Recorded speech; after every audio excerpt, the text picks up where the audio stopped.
दिवस के मौके पर आज हम जानेंगे कि पहले योग करें या ध्यान और स्नान कब करना चाहिए। साथ में ही जो उग्र साधना करते हैं क्या वो स्नान से पूर्व योग ध्यान के समय भस्म धारण कर सकते हैं, और साथ में क्या बिना योगा और बिना ध्यान के भी सत्य को पाया जा सकता है, परमात्मा को पाया जा सकता है। तो सबसे पहले जानते हैं कि बिना योग के और बिना ध्यान के क्या परमात्मा को पाना संभव है।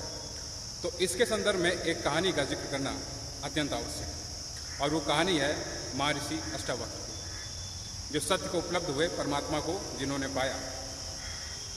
अष्टावक्र सुजाता और कहोड़ के बेटे महर्षि उद्दालक के नाती। अष्टावक्र जब गर्भ में थे, कहोड़ उन्हें रोज वेद सुनाया करते। शास्त्रों का बहुत ज्ञान था कहोड़ को, और एक रोज अष्टावक्र ने गर्व से कहा कि ये बकवास बंद करो, सत्य स्वयं के भीतर है, शास्त्रों में नहीं। ज्ञान स्वयं के भीतर है, शास्त्रों में नहीं। शास्त्र तो शब्दों का संग्रह मात्र है। होंगे किसी और के सत्य, जाना होगा किसी ने, पाया होगा किसी ने, लेकिन किसी और का सत्य आपका सत्य नहीं हो।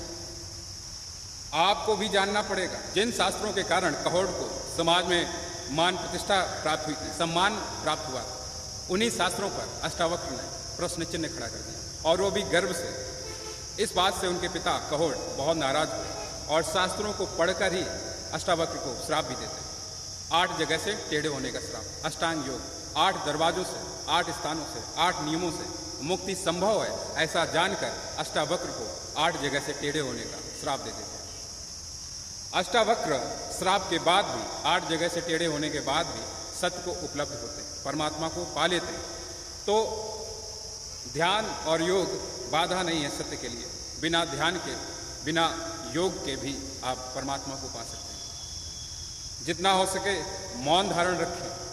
यदि रीढ़ की हड्डी में समस्या है, तबीयत ठीक नहीं है, आप नहीं योगा कर सकते हैं, आप ध्यान में नहीं बैठ सकते हैं, तो फिर अनुपाय होकर भी परमात्मा को पाया जा सकता है, सत्य को उपलब्ध हुआ जा सकता है।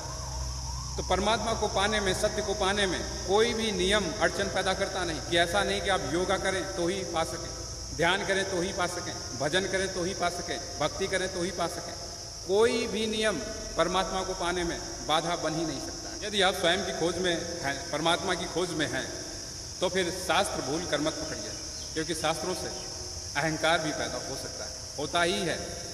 जिस चीज़ को आप मान लेते हैं फिर उसे जान नहीं पाते।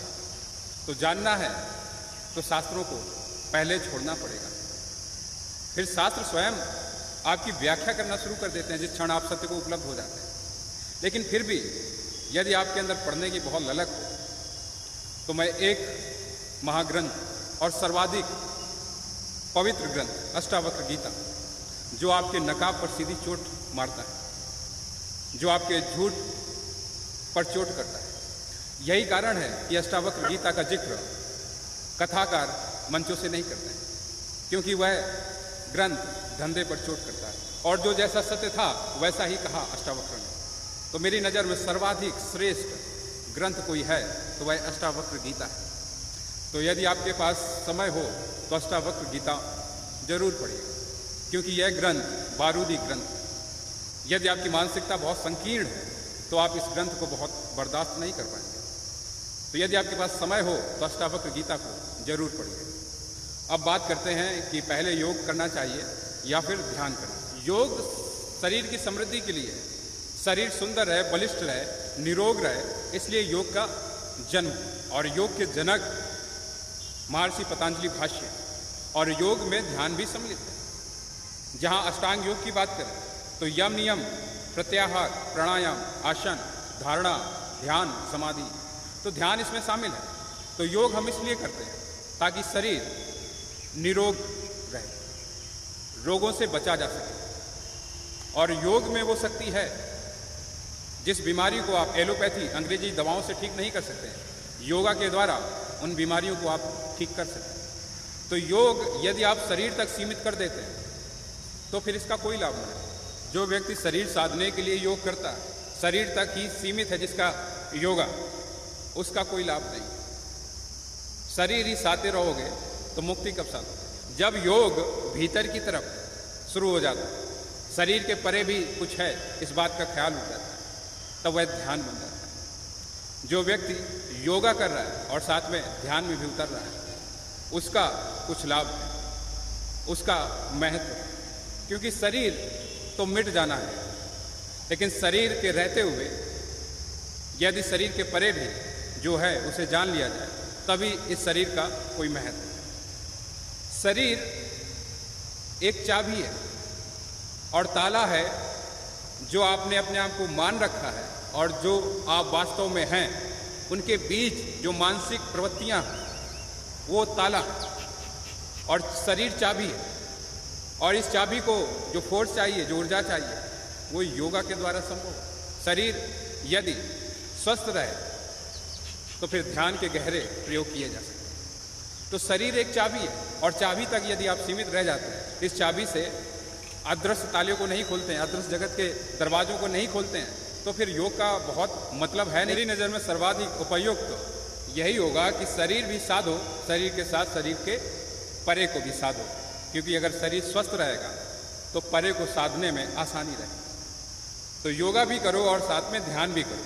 और किस भांति करो कि पहले यदि संभव है तो 5 मिनट तेजी से दौड़ो, शरीर को थकाओ, ऊर्जा पैदा करो, और साथ में 15 मिनट प्राणायाम करो। इतना ही पर्याप्त है शरीर के लिए।